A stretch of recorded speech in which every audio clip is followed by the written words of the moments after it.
we can talk about one of the artists who I'm just kind of like familiarizing myself with now. He's not necessarily the biggest.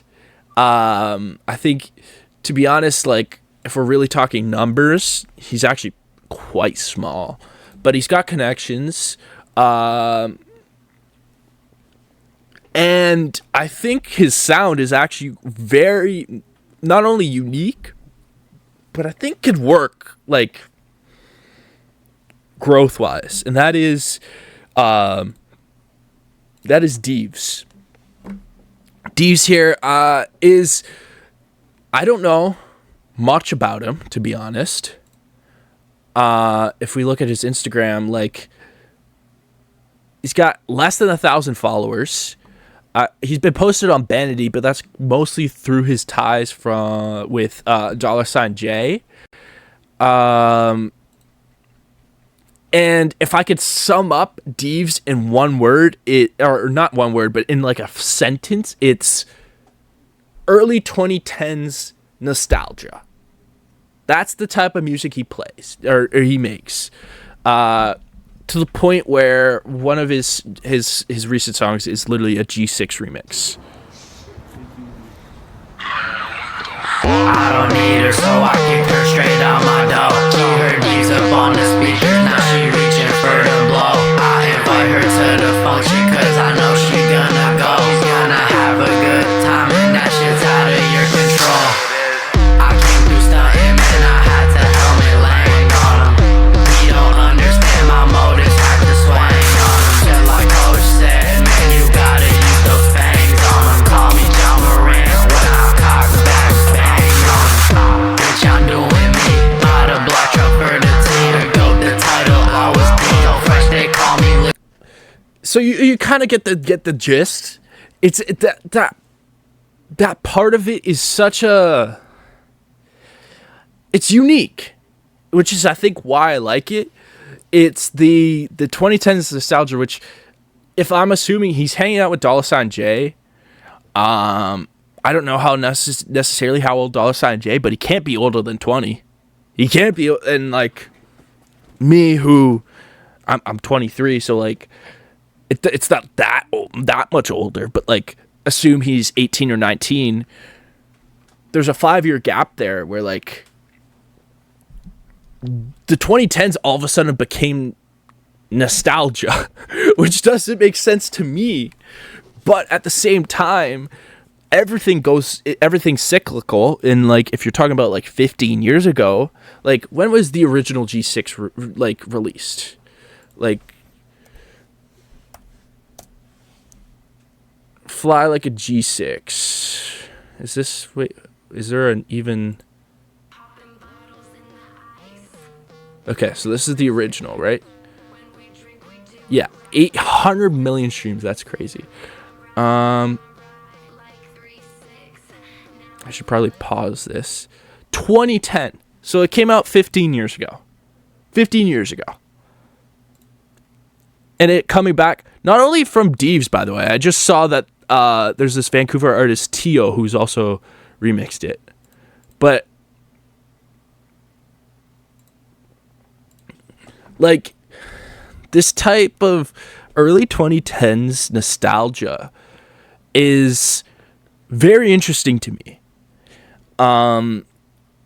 Because it feels too soon because I lived through the 2010s. But at the same time, I don't mind it. Like this song Garment Service, I'm gonna post it on my Canadian song series tomorrow. This song, like if you even look at the style, and it ties back to that First Class show I was talking about. If you look at like the look $J was wearing to that show, I was like, okay, so he's literally like 2010s Justin Bieber.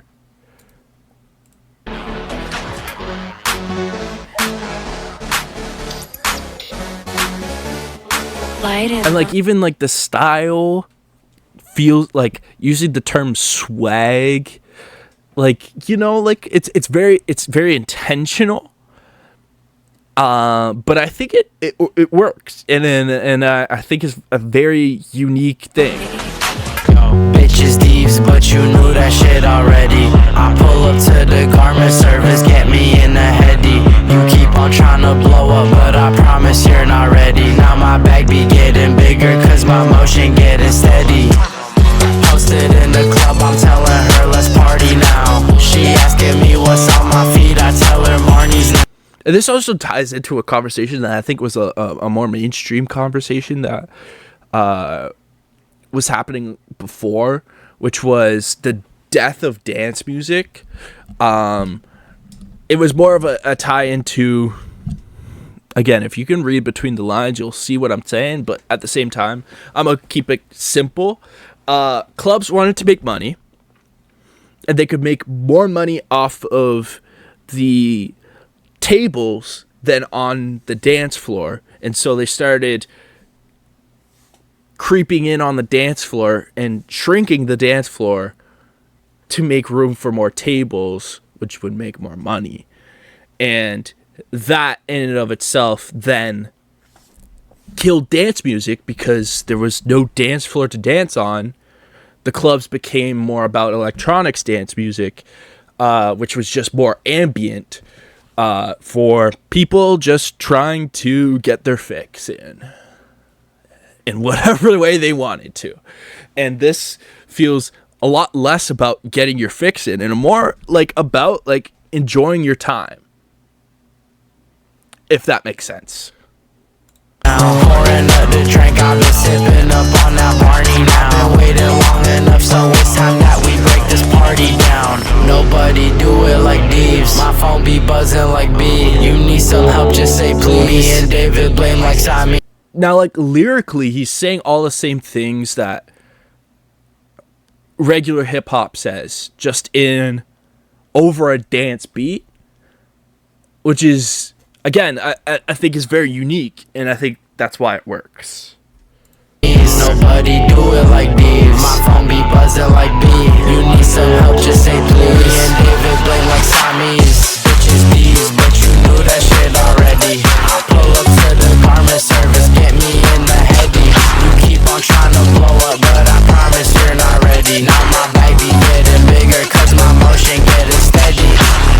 Posted in the club, I'm telling her let's party now. She asking me what's on my feet, I tell her Marnie's now. Pouring up the drink, I've been sipping up on that Barney now. Been waiting long enough, so. And listen, vocally, he's not doing much. I'm not gonna lie, he's not doing much. It sounds like he's just bitches Deevs, but you knew that shit already. Like, he's literally just speaking into a microphone. But if you listen to, like, again, it sounds like his inspiration is 2010s, like, dance-ish music. If you listen to like a G6, they're not doing much other than adding vocal effects.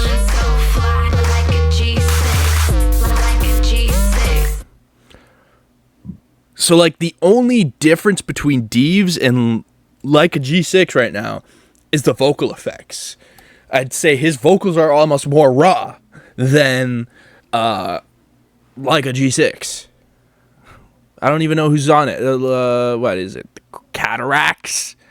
Yeah, I'll just say like a G6. I'm not gonna lie, because I'm not gonna remember that. But yeah, like, and I think that's what's missing out of Toronto, specifically Toronto, is a specific sound. And I'm not saying this is the specific sound, because it's probably far from it. I'd say the sound was probably more of a blend of Quasi and Don Valley. Let's be real. But stuff like this adds to